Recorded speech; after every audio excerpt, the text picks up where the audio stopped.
Your life. So welcome everyone to our April meeting, our second meeting this month. We do have a very special guest that will be I introducing. can't hear you. Oh. Check your audio. But we can hear him. I have no audio coming from you. Okay. Does anybody else have that Switch problem? audio. Let's try that. Anyone else having trouble with their audio? Huh. No, works for me. Technology. Here we go. Can you hear us, Ted? Would you make some noise? No audio coming from you. No audio for Ted. Okay. It does seem other people are able to hear us, just FYI. Yeah. Yeah, Okay, so might be something on his. how do we machine. troubleshoot that? That would be a local issue on That's his his- computer, that's but not his physically computer. there or having one of our. But folks you can physically hear there. me. That's good. Yeah. Brian, why don't I call you and I can have you on the phone at the same time? Okay, Will we that can work? give that a shot. You'll have to mute yourself, but yeah, we can try that. Because otherwise you'll. But I'm not gonna be able to hear him. That's okay, but he's going to talk to us. He's just going to talk to you if he has a question. So that's okay, right? That's his point. Okay. Ooh, Yeah, I don't know if this is one or. maybe you can text your question. That's not gonna work. Okay. You can chat. We have Okay. a rejoin. Well, We can, Let's see. what we can. shall I just give a is- presentation and then you can relay questions to me? Okay, let's Wait. do that. My guess is that there's just an issue with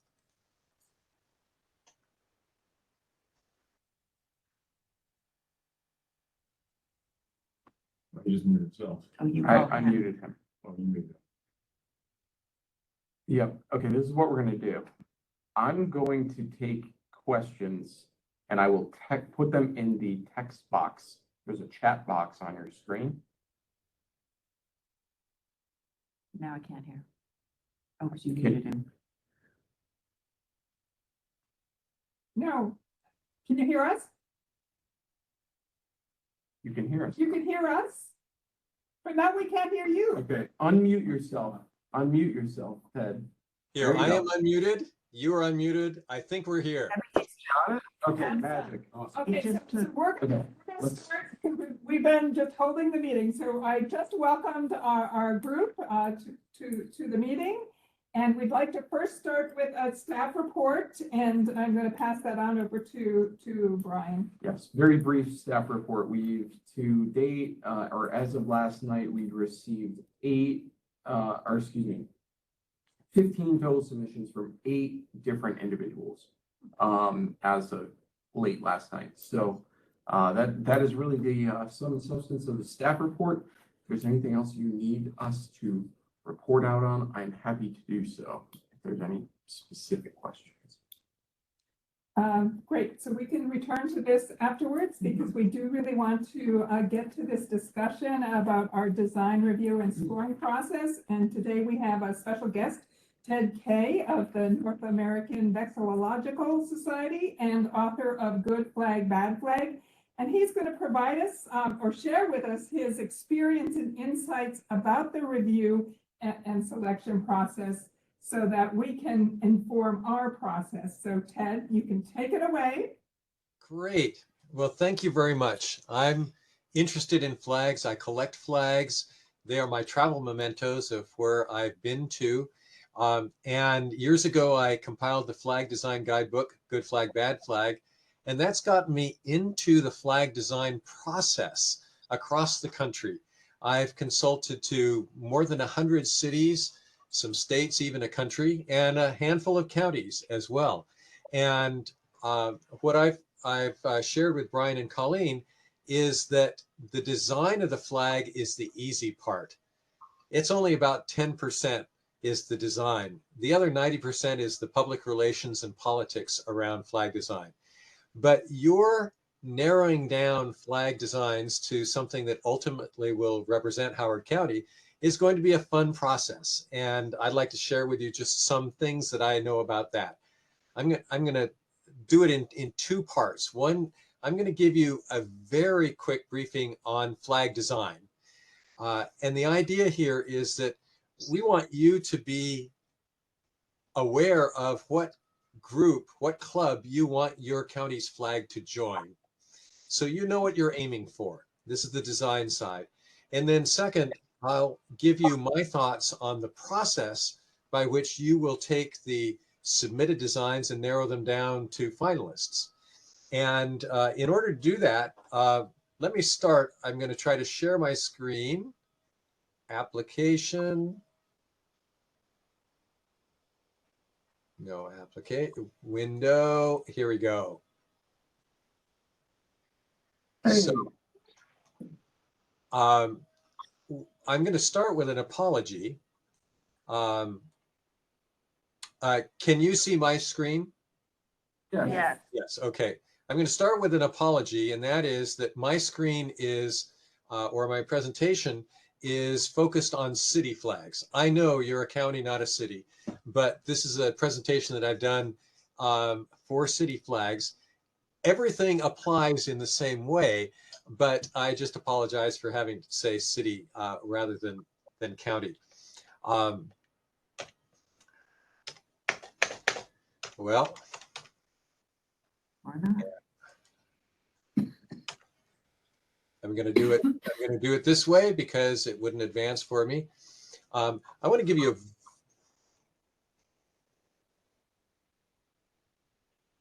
We all love the technology. Okay. Here we go. There we go. I want to talk first about what flags do. What's their role for us as people? They communicate identity. They show this is who we are. We wave them to show that we're part of a group. They distinguish us from others. They say we're not part of that group. They show connections to ourselves. We all connect to each other because we're part of this place.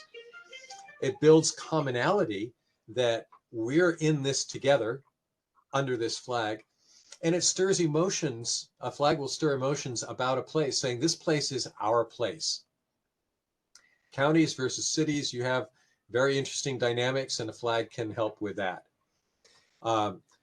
Again, apologies. The city flag or a county flag represents the county and its residents, generally on a rectangular piece of cloth, seen at a distance, often moving and seen on both sides, and it's reproduced in quantity, often in many sizes.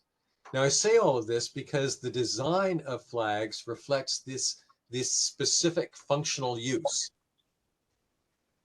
And they're used in all kinds of ways, not just flying on poles, but they hang limp indoors, they hang downwards, in the high school gym.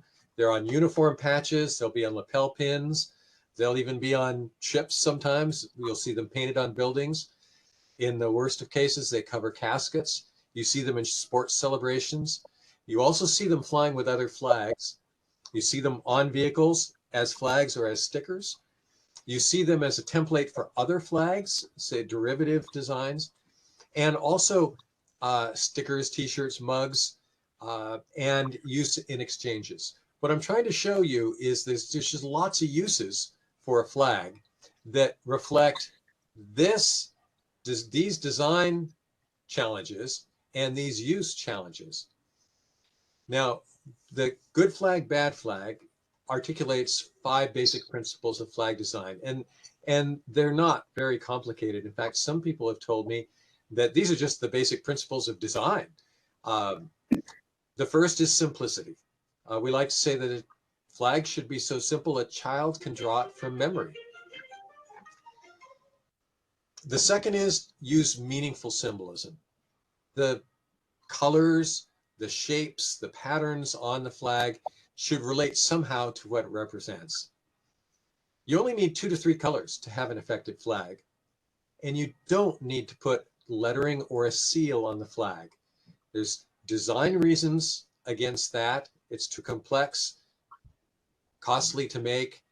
Letters read backwards on a flag, but also a seal on a flag represents the government of a place, not the entire place itself. And then you obviously want to be distinctive. You don't want to look like another place's flag, especially if it's nearby you. Here are some great city flags that were rated the highest in a survey we did about 20 years ago of American city flags. Here are some recent ones that have been adopted in the last 7 years or so. And if you look at both of these, it's the simplicity that I want you to see on the flag. And I want to make a point about simplicity. The 5 principles that I described can actually be boiled down to 2. The first is a flag needs to be discernible at a distance. You need to be able to make out that flag when it's flapping on a pole. And the second is the design on the flag needs to be memorable. Someone looking at it needs to be able to say, oh, I remember that represents Howard County because of the big H on it or whatever. It does not have to be the repository of all the heritage and culture of Howard County. That's not the function of a flag. The function of a flag is signaling at a distance. And it is very easy for commissions such as yours to fall in love with complex designs or want to put too much on the flag. So that's what I'm going to emphasize here. Now, here are 10 city flag designs that were that were the lowest rated in our survey of 2004. Since then, 7 of these cities have changed their flag. They've seen the light. They've seen the power of having a great brand for the city. For cities with great flag designs, you see those flags used everywhere. If I Google Wichita, Kansas flag, this is what comes up. You can see the massive number of uses that Wichita's flag is generating in Google. If I look at Sioux Falls, South Dakota, again, massive use of the flags. If I look at Chicago, another really great design. My point here is how the people have embraced the flag to represent the place. Now, if it's not a very good design, you know, there's maybe one row of flags here, and then it goes off into something else. So if you haven't seen it yet, there's a great TED Talk called Why City Flags May Be the Worst Design Thing You've Never Noticed.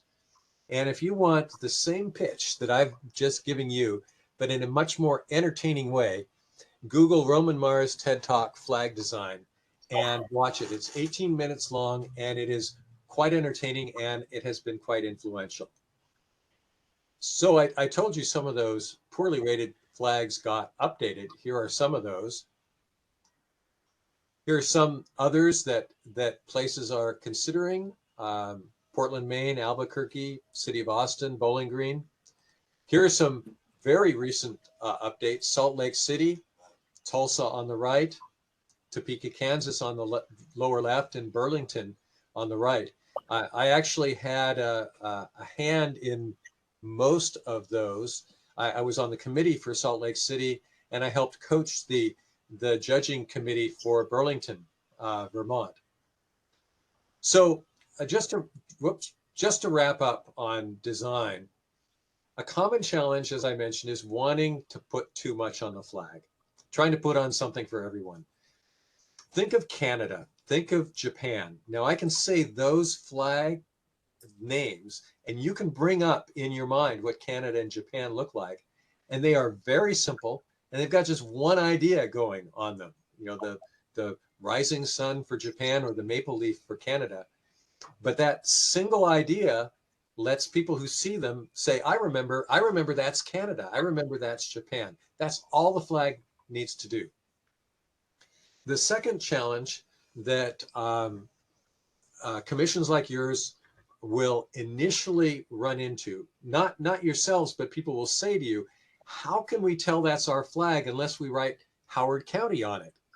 And the answer is no flag can meet that kind of challenge.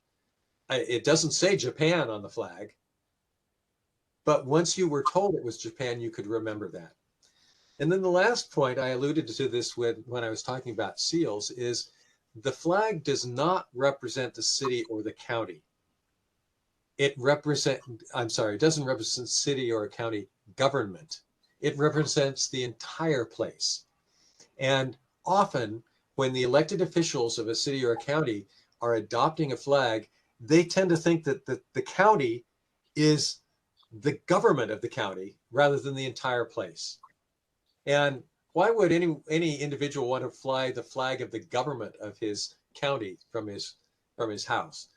But he'd want to fly the flag of the entire county on his house. So think broader. I'm just going to jump in and show you state flags, since I'm apologizing for not talking about county flags. City and state, counties in the middle here.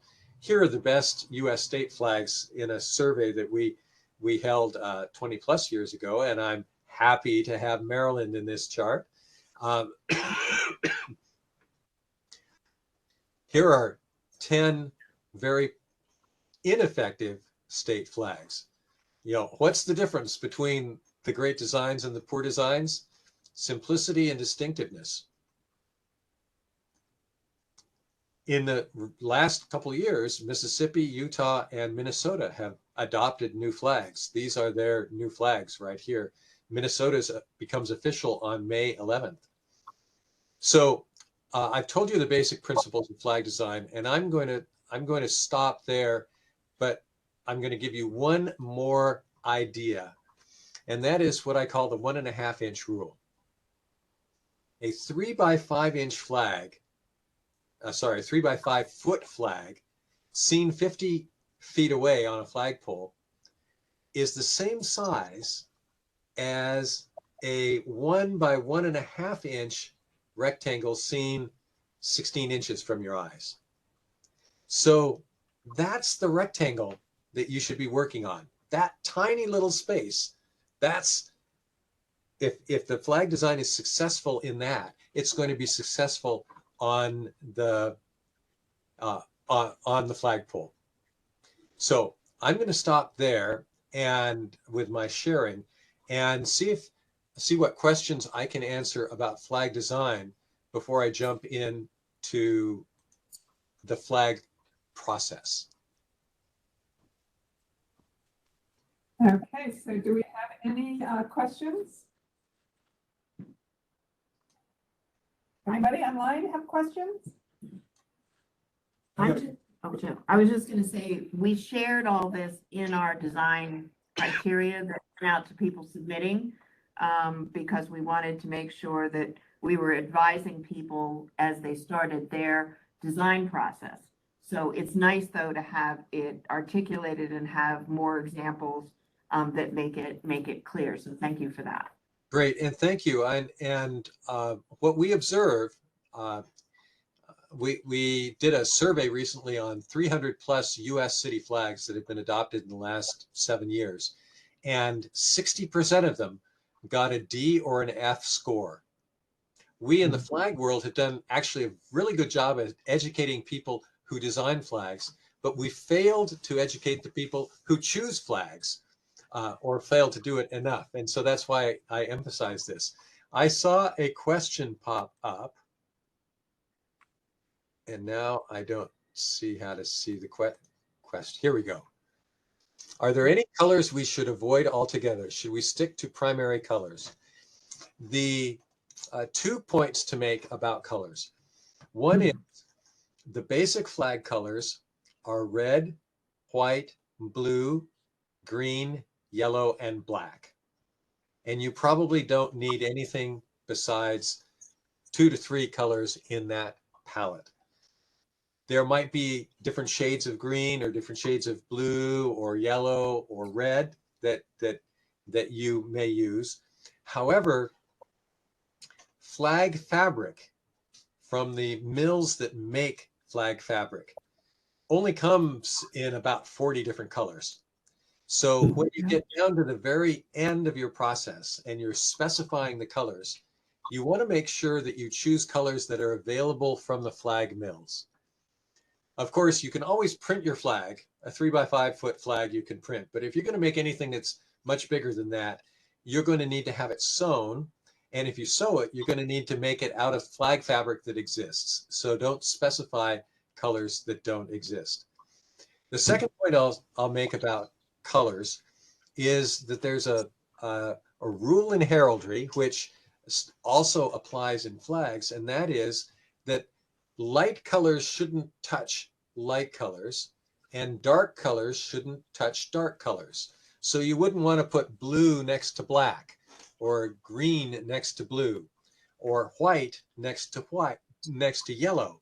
You'd want to separate them. If you had two colors that were getting close to each other, you'd put a light color between them, or the other way around. If you had two light colors, you'd want a dark color.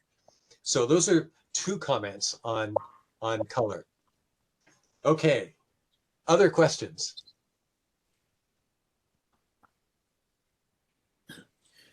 Question, Ted. So for the lettering, you're really concerned with like words as opposed to a single letter or two. Is that correct or no? Sure. If you think about the flag of Colorado, for example, has a big C on it, or Ohio has a big O on it. That's really more a symbol than writing. And I think that's okay because people will perceive it as a symbol rather than trying to read it. You still have the problem that unless you have something that's symmetrical like an H, it will read backwards on the reverse side of the flag. Now, Hawaii, Utah, and Iowa, if they put their names vertically, those all have symmetrical letters, but you still wouldn't want to do it. If you have to write the name of your place on your flag, then your symbolism has failed. But as I say, if a big H was important to you, like Urbandale, Iowa has a big U on its flag for Urbandale, that's okay. Okay, thank you. What other questions on the design side can I answer?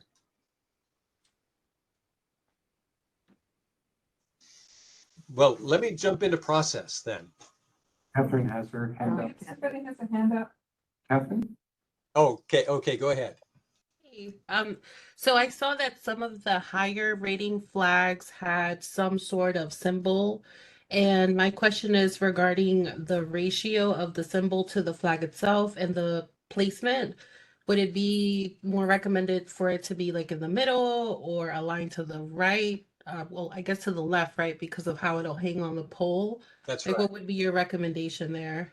Right. Sort of three places. If you're going to put some big thing on your flag, which is a very North American concept, if you go that way, the likely places are smack dab in the middle, or set off towards the hoist, the side where the flag is raised, or in the upper left-hand corner, like think about the American flag. But I encourage you to unhook from the idea that a flag has something on it. Think of the flag of Ukraine. A year and a half ago, you wouldn't have been able to bring it up in your mind likely, but now you can. And when we ask people, what's on the flag of Ukraine? They said, well, there's just two stripes. It's blue over yellow. And the answer there is that's tremendously symbolic. That's the sky over wheat fields, that the division of the flag and the colors carry the meaning. So the symbol is in the field division and in the colors, not in a thing put on the flag. So thank you for that question.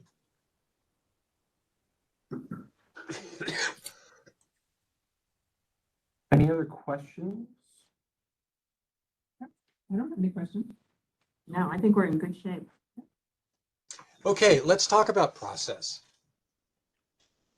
The most successful commissions like yours view their task as coming up with the best flag to represent your place. They don't view their task as an art show where they're picking among artists' concepts and saying, this is the one that we're going to choose. And the artist has control. The artist needs to bless any changes we make. Sometimes the flag that gets, or the design that gets chosen, is an amalgam of more than one design that the commission has selected as what they're looking for in the design. You might say, we like the color from this design, but we like the shape from that design. So what I'm trying to make my point right now, just to start, is your goal, in my opinion, if you're successful, is to have the best possible design. And it might mean in the last stages of your work, you consult with professional or at least expert flag design folks to tweak or polish your designs. Minnesota just adopted its flag. At the end of the year, it becomes, I'm trying to get away from the highlight there. I'll put it over here. There we go. That's Minnesota's flag. Literally up until the night before the commission voted, this design was being tweaked by flag designers. They were able to take a design that was, I would say, a B design and turning it into an A design. So I encourage you to be willing to have the experts polish things at the end of your process. At the same time, your role, in a sense, is to represent the community, looking at the designs that are submitted and determining what best represents the community's spirit or thoughts about the flag. You'll get to, you have two things. One is all of you have your own opinions and you're representing the community. But the second is you'll see what the whole batch of flag designs looks like when it comes in. And I'm just going to make something up. If a third of them have an H on them and a third of them have a specific bridge on them, you'll get a sense that that's something that will resonate with the population, and that will influence your tasks. So I'm going to share one way to narrow down flag designs that has been successful for me. There are many ways to skin this cat, and I'm not saying you should use this, but I'm going to describe it to you to see if it resonates for you. What I've asked groups who bring me in to coach them through the flag narrowing down process is that I ask that people meet in person so that truly the group can work together. And I ask that all of the submissions be brought in and put out probably on the floor of a big conference room, laid out around the edge of the wall of the conference room. And I start with the pitch that I just gave to you, perhaps longer, about flag design, trying to show the people on the commission what the club is that their flag wants to join. Once they know what they're after, I set them out to go around and look at all the designs that are sitting on the floor. So say you get 300 designs. We'll just call it 300 designs. You have those all out around the floor, and then I ask the members to go around, and each person, when he or she sees a design that he or she thinks should advance to the next round, pick that up off of the floor. And each person gets to walk around and pick them up. And when everybody's gone around the entire room, and there's this batch that's probably on the central conference table of the designs that have been picked up, then that's the end of round one. And I'll make the point that you should pick up a design even if you would want to tweak it before you voted for it. But if you say, I like this, but I think the star should have 5 points, or I like this, but I think it should be green rather than blue. But all you need to do is pick it up to take it to the next round. And anybody can pick up as many as he or she wants. But at the end of that process, once everybody has had a chance to pick up their advance to the second round designs, your group will have reached a unanimous decision. Your group will be unanimous about leaving those designs on the floor that haven't been picked up. So there aren't very many commissions that can start off their first really order of business working on things like this with total unanimity, but you will be unanimous, and you can cheer at that. And that will narrow down the designs by a significant number. You will pick up between 10 and 20% of the designs at the most. It really depends on the quality of the entire pool, but once you pick them up, my suggestion is that you celebrate, take a break, and staff or somebody then puts those designs up on the wall and groups the designs in logical groups. For example, all the ones that have an H on them, put them next to each other. All the ones that are riffs on the Maryland flag, put those next to each other. And the reason for that is twofold.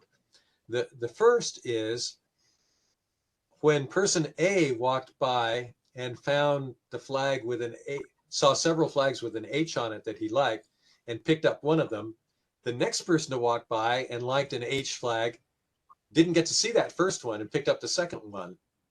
But if they are both looking at both of those H flags, they might both say, hey, we both like the first one better. So having the similar flags together allows the group to do a second very quick call to take out sort of duplicates that don't measure up. The second thing that having that group does is you get to see what the public is saying to you in these flags. It helps you see, oh, this is a popular theme. Let's see how many different versions of this we can look at and see what resonates with us. So when you do that, you'll probably take down half of those designs really quickly, maybe even more quickly. Now, I'll stop and say, if you're not working in the room together, you could do this virtually. You could say to everybody, here's all 300 designs, pick the ones you want to advance, fill out this form, send them in, and then you convene or you don't need to convene, actually. You look at the next batch again. You could do that. However, by meeting in person, you will get the opportunity to talk to each other about these designs, where one of you will say, I really like this design, and the other will say, I really don't. So why don't you like it? Well, I don't like it because it's green. Well, what if we made it blue? You'll get that kind of interaction with each other, and that can be very dynamic and advance the cause. Once you've narrowed them down to, say, 30 or so, you can go into a round where, as a group, you're standing around, and if I were there, I'd point at one of them and say, okay, we've heard enthusiasm for this one. I need a champion for this one and someone who opposes it. Make your cases, folks, and then we'll do a straw poll. And if the yeses outvote the noes by a significant margin, whatever you say, if it only gets 2 votes, we'll take it down. And you go on. You can very quickly use group decision-making processes to narrow down your designs. At the same time, I do encourage you to be taking notes and to be saying, I would like this design, I would vote for it if it did this instead, and made the change. It'd be ideal if you had someone with the software to make changes real time as you're working. That sometimes is available, sometimes not. But I think you could get down to the 10 designs that you're looking at, especially if you don't deal with variants. If you don't say, oh, we've got 3 different versions of this flag design and 3 different versions of this. If you had 10 really different designs, you can get down to 10 pretty easily in your process. And then my suggestion is that's when you get the designs polished by flag designers and have them say to you, here are 10 designs that you've picked. Here are 2, 3, 4 versions of each of them that we've polished for you. Choose one of them, and then you expose that to the public. And the benefit of the exposure to the public is twofold. One, it builds political support for the eventual winner, the eventual process. It makes your elected officials feel better, but it also gives you feedback. So what you have fallen in love with in the room might be very different from what the public itself likes.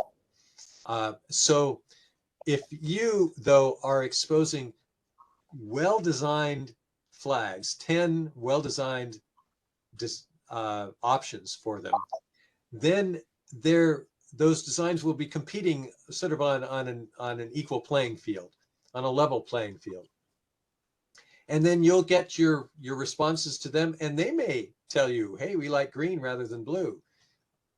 But that's something that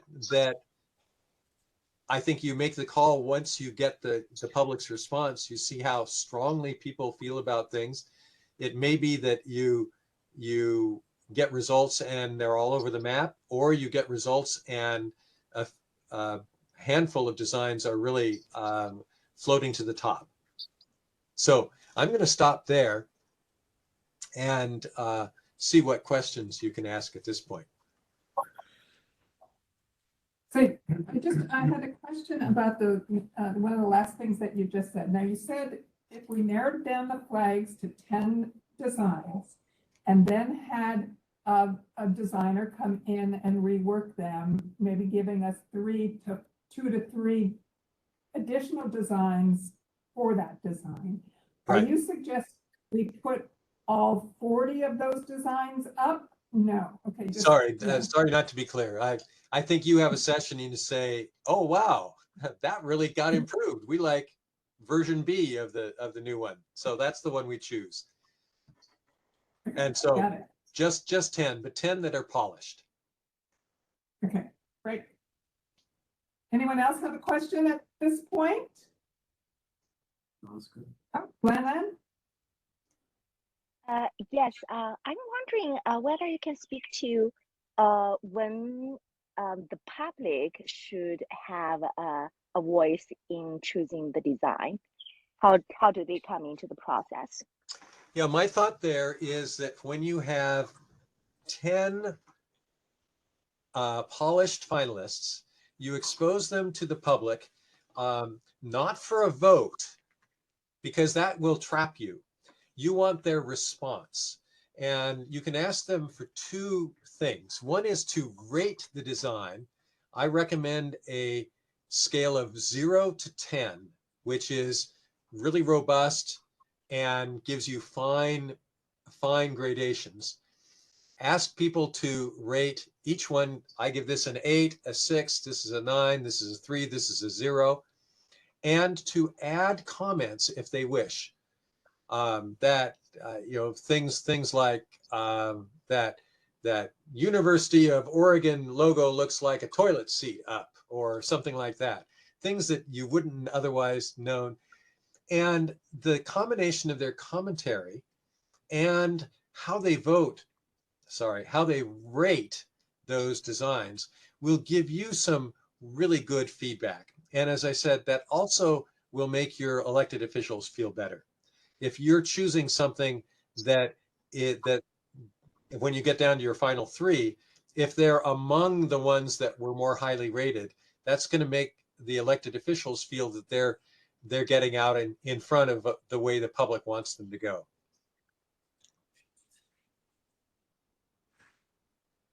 Now, I'll say you need to prepare the elected officials for the criticisms of, you're changing our symbolism, you're canceling our culture, you're wasting your time. Why don't you fix the potholes? Don't you have more important things to work on? This is trivial matters. You need to prepare them for that. At the same time, this can be a feel-good project for the community, and it can get especially kids involved in feeling good about being part of Howard County. Catherine. So to your point, I would say that we have seen that sort of feedback from the community, specifically on social media. So what would be your recommendation on what would be an appropriate response? I think you show how little, you make sure you share how little you're spending on the project. That's part of it. And I like to say, you saw it in my presentation, a great county deserves a great flag. We deserve a great flag to represent us to each other and to the world. And we welcome everybody's input into it. And there's and I'm saying, you can't completely push away the naysayers. They're going to say it no matter what, but you can just put a positive spin on it. Thank you. Yeah.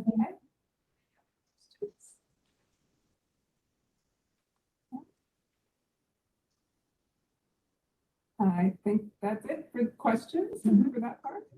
Great. If I can ask one more thing, Ted, when you were talking about the online sort of voting process for the public, you said or suggested that each participant or each person could score on a range from 0 to 10, for instance. That's my suggestion. Yes. Now, in that scenario, is there a limit to the number of points or number 10 values that an individual should be able to assign? Or no, you're saying basically what you're saying, what you're asking people is, how do you feel about this design?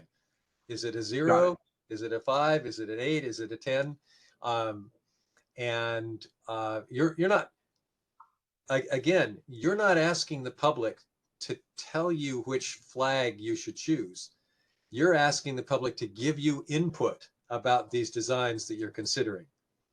Mm-hmm. And I encourage you to keep that construct going, because that gives you flexibility to change or combine designs through to the very end. Literally, as I mentioned, the Minnesota flag design got changed the night before the commission voted it into existence. Literally, it was a few hours before, and they kept their flexibility to be able to do that.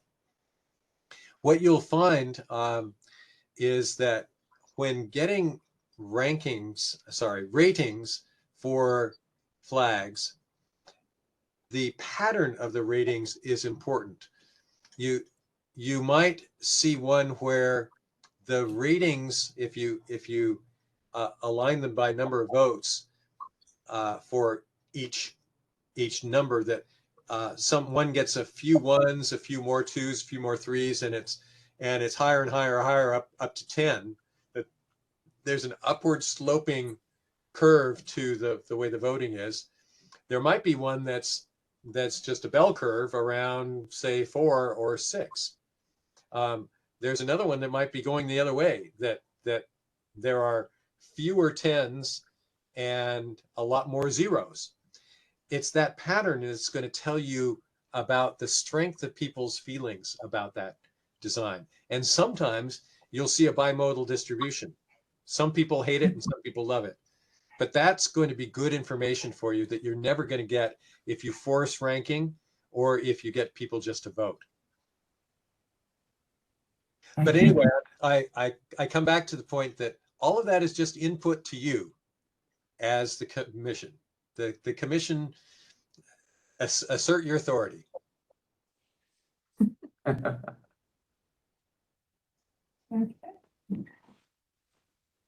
Well, that is it. That's good. I want to thank you so much. Any parting words of wisdom? Thanks, Well, Ted. Appreciate you. I'd like to say that the designing the flag is the easy part, and the process you're going through is a little bit of flag design and a lot of group decision making.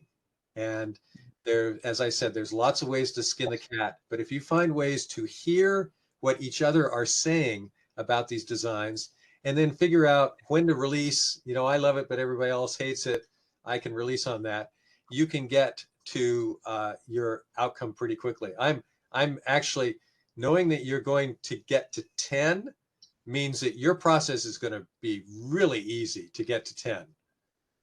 Getting from 10 to 3 is going to be harder, but you're going to get the public to help you with that. So that's my final words. Actually, my semi-final words. I'm editing an article for a scholarly journal about the Maryland state flag right now. And it's the myths of the Calverts and Crosslands in the Maryland state flag. And so I've been, in the last week, just steeped in your state's flag history. So it was a good preparation for me for this session. Thank you. Thank you. Thank you so much.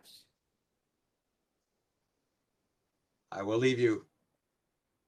Alrighty. Thank you. Great. Well, I think I would just like to open up to see what people's thoughts were just immediately, just before, we, have to start making decisions, but any general thoughts about the presentation and the design process?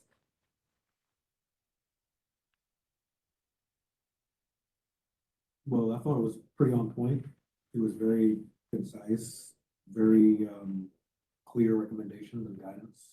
I really like the voting style. I hadn't considered, putting them around the room and then picking some out. I think it makes it easier for us as opposed to making a math equation and then us doing 6 here, 4 here, rubric here. So I like that as opposed to the rubric arithmetic.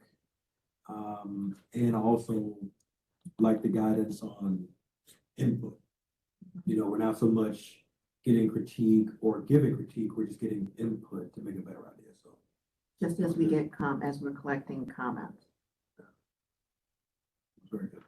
But I agree. I like the idea of seeing what has an impact on us, what strikes us, what appeals to us as we're looking at those.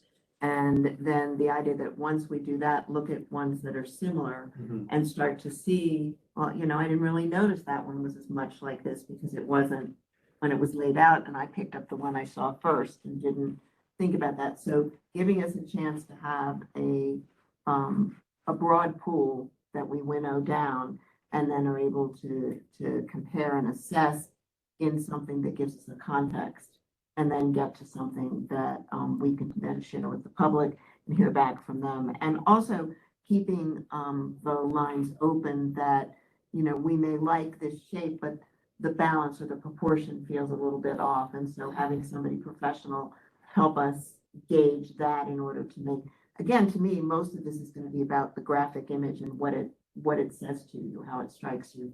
So getting some advice on that, once we realize we like the basic pieces, or that this color is better. I'm still trying to figure out what Minnesota says about the Thousand Lakes. I'm trying to figure out what that imagery is. It's the North Star and the lake and the sky. And the That's sky, what it is. yeah. Yeah, the land of a thousand lakes. But I like, also reminding us that it doesn't have to have a symbol at all. It could just be colors.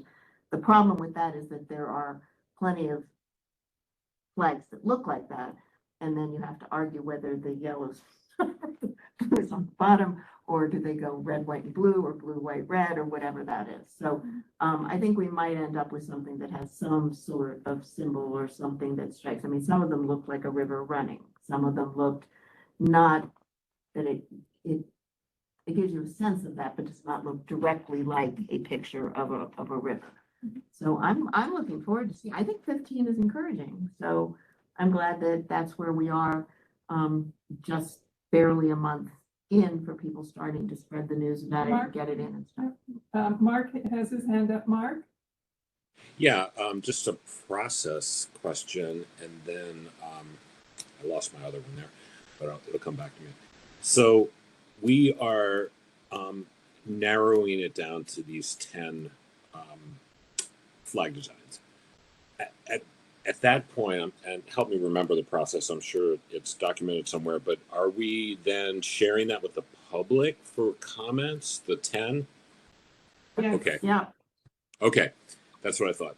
And the other question I had was, he mentioned, bringing in a design expert at the end, and I'm just wondering, is there like a budget for that? Can we do that? Is that something that we should consider? So Mark, the wonderful thing about this association is they have people everywhere, and Ted said that they volunteer, these designers volunteer and do it quickly for you if we wanted to invite them to participate in some way. So Then there was a gentleman that reached out very early on in the process that made the original connection to Ted, who is based in New Jersey and does this design work all over the country as a volunteer. Okay, so we don't have to pay for anybody, is what you're saying. they are enthusiasts. They want professional flags, and they're willing to help folks out. That's awesome.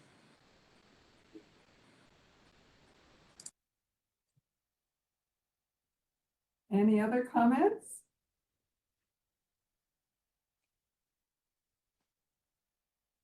Okay, so do we have any ideas of what we'd like to do in terms of next steps? When's our next scheduled meeting?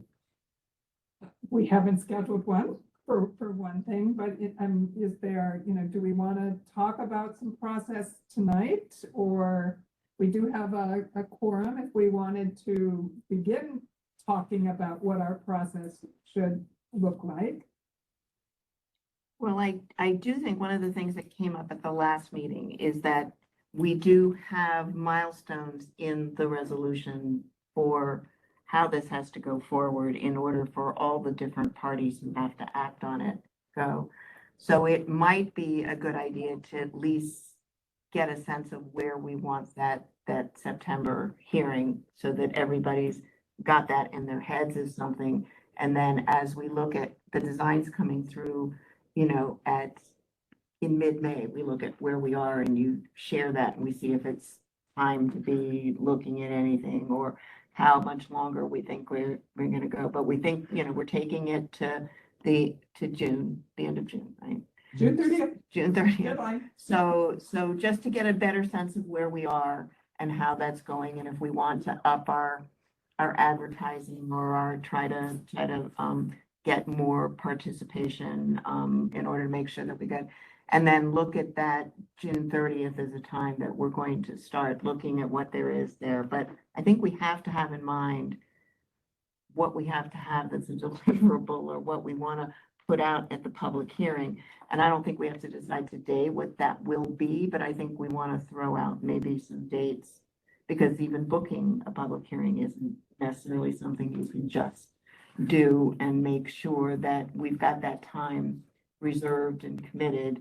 And then all the commissioners know what's on the table, and we can share that with the public too, so they know. And that doesn't have to be done next week, but I think we need to get a sense of where we are and what are the and then we can talk about the deliverables at a meeting, maybe in May or June. Maybe we can wait till June, when we're getting closer to the end, to get a sense of what we're actually dealing with and how long we think that'll take, and how we schedule that between the end of June and September. Yeah, I'm thinking, voting for the flag ends June 30th, so there's full month of July, full month of August. I believe in our work of voting, we'll be able to compile and formulate our plan for the public discussion or what we want, but to use your language, like the deliverables, you know, is really just about deciding how we're going to vote. And then after that, it's a matter of, you know, the second part of that process of dwindling the numbers down and then preparing for public comments. So if we have a quorum, well, perhaps we could propose a vote tonight and say, do we like the voting style that was proposed by Ted? And if we get a majority, then we can just go with that. And then if not, you know, perhaps we have another meeting in May to finalize how we're going to vote. Because, you know, once we, for example, like, let's say we adopt Ted's voting style, then the only thing left for us to do is just wait until all the solutions are in. I guess I would ask this group, I mean, do you want to meet in person to look at the designs and start culling them down? Or do you want to, I mean, is everybody willing to come in for a half day or day, depending on how many flag designs we get, to do that part of the process in person? Yes, I think Yes. we should meet in person. I like the idea of working on the floor and setting everything up. Yeah. I So agree that with would be- that. I think meeting in person's a wonderful idea. I think it's critical for that piece, that would be like in July, once everything's in, right? We would look then at what there is. Were we gonna send all the designs out to people for the public hearing? That's where This is the critical. right, and what's that- in the What resolution? happens first? Yeah. There's nothing in the executive order that requires the public to view all of the submissions. Okay. The way that I think we've been talking about it up till this point was that the public would get to see all of the submissions, and at that public hearing would provide some feedback to the commission before the commission did Did the anything, vote, did our you voting? know, to sort the submissions, but it's really up to the body to decide how it wants to do that.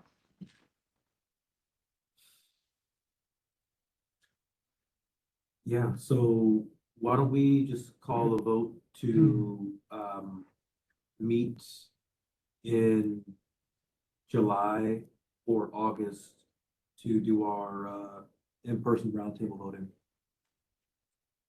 I need to make a motion that we meet in either July or August to do our in-person roundtable review per Ted's suggestions.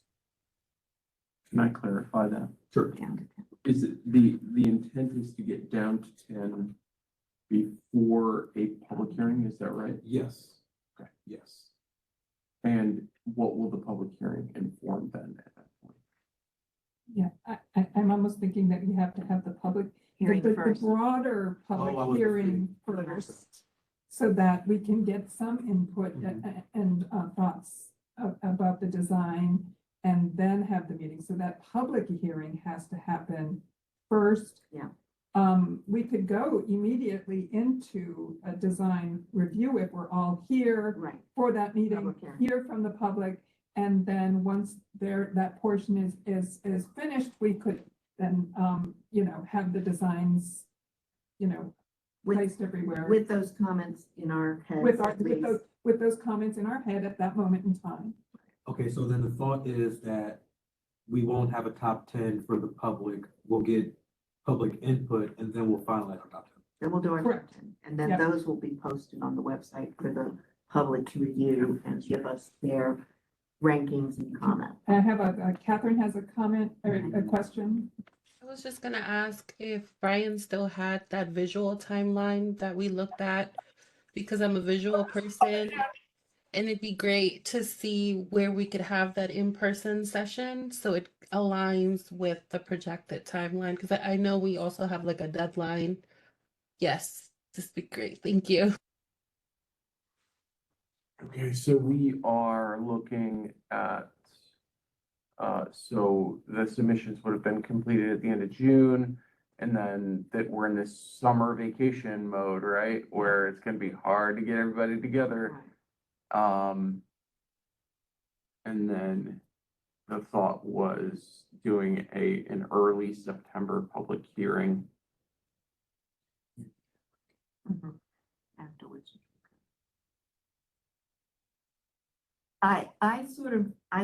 In that August thing is saying commission members review the submissions. I do like the idea that we get an idea of what's coming in and have that a chance to identify some themes or some colors or some things so that we just feel in our own heads that we've started the process.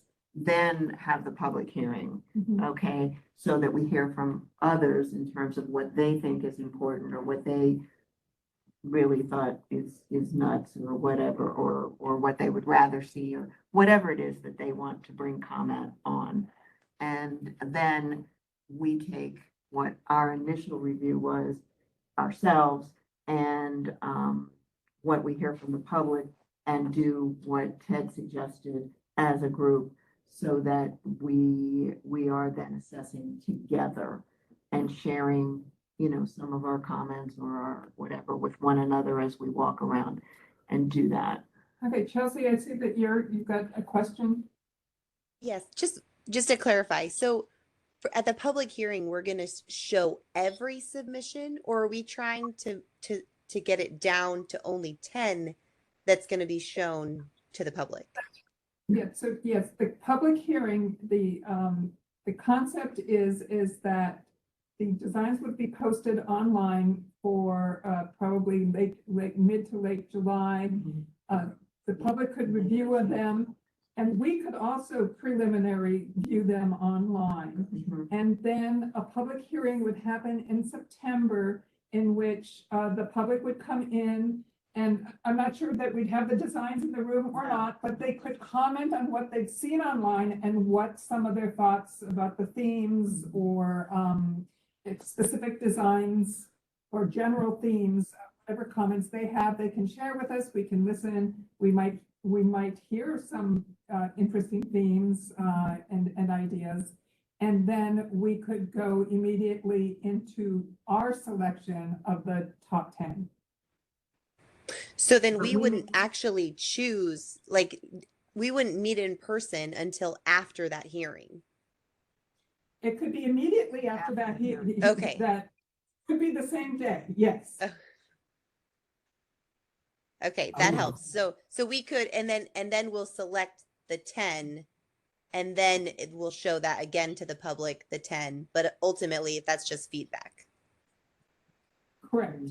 So that public hearing is feedback. The 10, the public will have an opportunity to give them either whether they have a, it wasn't ranking, it was Well, you say Rating. whether it's a They 10 were or a rating, 0 so- or so 5 a or 10 4. or 0 or 5, but they might give 10s to every one of everyone. them. Yeah, so it Right. wasn't a forced ranking, it was a way to then get more information about how people really feel about some of those designs and things.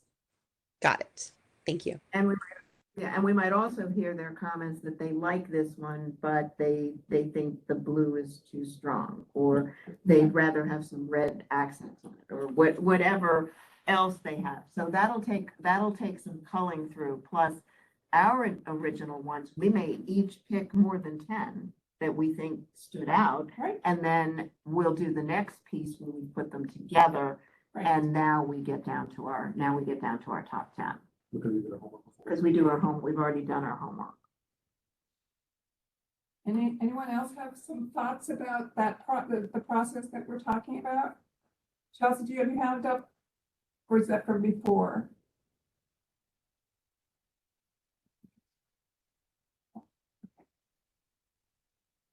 All right. So Catherine? I was just gonna ask about the motion that we had on the floor. Are we gonna amend it to better fit this timeline or disregard that motion altogether? We can amend it to fit the timeline. The vote, the big thing about the vote is just our plan to vote, like how we're going to do it. And I propose that we vote, that we adopt Ted's proposal. And that's part one. And then part two, we would actually meet to, do Ted's proposal at the meeting after the hearing. I second that. Great. And all in favor? Give me 1 second. Let me Wait, close this. We have, we have the screen, so we All right, I have, see 1, 2, 3, 4. Okay, I see everyone except Tracy Williams saying they are good. Tracy? Yes, okay. okay, so that is And unanimous. We everyone in the already room? voted. We already voted. Unanimous We voted. support. So there's no abstentions, I see no abstentions. no nays? All right, unanimous. Great. So first step, preparation, what I can do between now and our next meeting is get possible dates for a hearing room in September. We can circulate that to get, to make sure we deconflict as much as possible with people's calendars. My hope is that we can give enough advance notice to the commission that the commission can make adjustments to their schedule to be available on that On date. that day. Okay, great. And then can we also get a nice little write-up of the process that Ted kind of explained for us? Do a little frequently asked questions, a little cheat sheet that just takes us through what we've kind of said. Okay, That we expect, to have everything back by the end of June. We'll be able to view them online by the middle of July or whatever we're saying. And then we will be sharing them with the public on such and such time, and the hearing is scheduled for this, and based on. and this is of the process of how we're going to. Then we're going to review them. Do that. We're yes. going to review them to identify those that strike us, and then those will be sorted and grouped into like categories. And we will meet again in person, and we can talk about what that looks Or like. it all can happen perhaps even at the same meeting. Right. He said that it can go fast. It can go fast. So as long as people are talking though and having good conversations and asking good questions, and I really like the idea of, somebody volunteering to be a champion for a piece and somebody volunteering to say, Yeah. So I think that process sounds like a really good process. So. And glad- interactive and participatory. Great. So, I just would also like to say, ask folks how they're doing about getting the marketing out for this. are you getting to your communities? Are you getting the flyers out, promoting it? Are you getting any questions specifically that the rest of the commission should know about? I haven't gotten specific questions, but I have shared it through a variety of mechanisms. And we did, so for instance, at the Historical Society, we have them out on the table in the archives in the different languages except the missing Hindi. But they're there. And we put it in a frame so that people can see it as they come in, but we also shared it with members and our mailing list. And we'll have a mention of it in the legacy, which comes out soon. I also shared it. We had the League of Women Voters annual meeting. I put them up there. I'll be doing a table at the API for the vote, and I'll put them out there. So just trying to make sure people are aware, and I know that it was shared with the school system because I talked to Gino in terms of what they're looking at doing. They talked to, I think, to you already, because I did the junior senior art show. So I think, I think we're getting it out there into the hands of people. Also, Historic Ellicott City is having its annual meeting coming up soon, so I made copies to take there. So, and maybe we can get Visit Howard County to post it as an event, as it's running through June. So if you could have them put that into their calendar, that's a place people look for those kinds of things. Anyone else have any? Yeah, I can work on with Visit Howard County and Old Ellicott City. I can post on there. We posted, as Ellen said, on Facebook, Instagram. We sent it out to our members. I can put it on our webpage, which it's not on there now, but I can do that tomorrow actually. So yeah, so we'll reach a pretty big audience that way.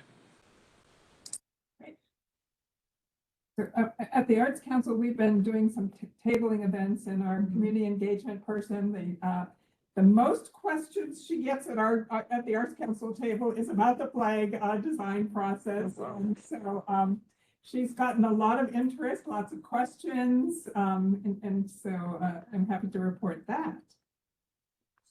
That's good.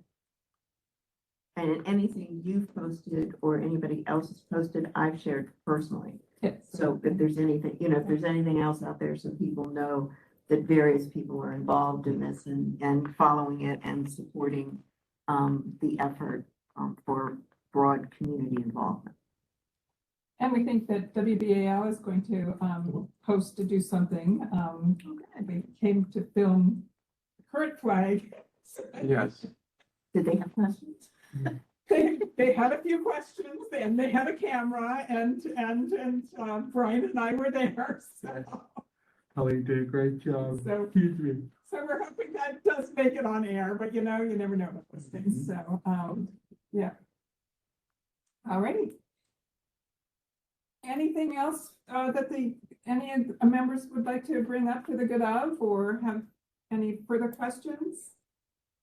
Catherine? Very quickly, I was just wondering, I see that in the multilingual translations, it still says, imagine your design here on the flag itself. So I was wondering if that text will be translated to the other languages as well. Yes, I need to speak with our team about that. I'm sorry, I've not had the chance to dig in on that, but I will. Thank you, Kat. Because several people have mentioned that, so thank you for following up on that. Appreciate it. And that's easy enough to do with the QR code. It takes you to where stuff is. But as we've made copies, it would be nice to have them. Great. All righty. So if there's no other things, do we have any folks on? We don't have anybody here with the public hearing, but we do have somebody on a call. Yes, can we elevate call-in user 5? Call-in user 5, you are elevated. Would you like to make any public comment? Just a reminder, calling user 5, by default, everyone is muted. You have to unmute yourself first.